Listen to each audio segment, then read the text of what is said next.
بسم الله الرحمن الرحیم. الحمدللہ. نن زمونگا دا آنلائن درس قرآن کریم ترجمہ و تفسیر 341 نمبر درس دی. نن با انشاءاللہ مونگا دا شلمی سپاری ابتدا کو او دا سورت نمل دا آیت نمبر 60 نوالا تر آیت نمبر 66 پوری درسی. دا پاونگ باندې دا الله لوی احسان دی چې شلم سپارا په ترجمه او تفسیر مونږ شروع کړه او تاسو داغي اوریدل وکړل.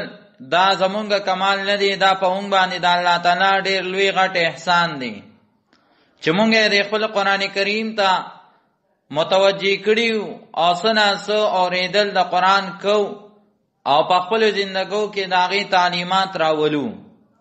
دا ټول د الله تعالی په مونږه احسان دی. الله تعالی د ټول انسانانو او د ټول مخلوقات رب دی. په دې رکوع کې الله د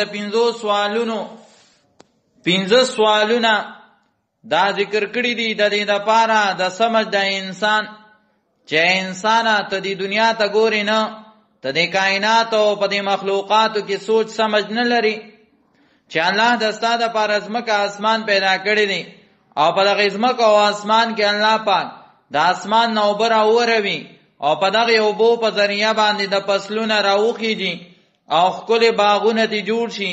بیا هم دغه انسان لګي کېږي د دې اونو نه د دې باغونو نه میوه او فواید ته اخلي. نبي ته ولې داسې کې د الله نه ما سوا آیا معبود شته دی؟ نه نشته.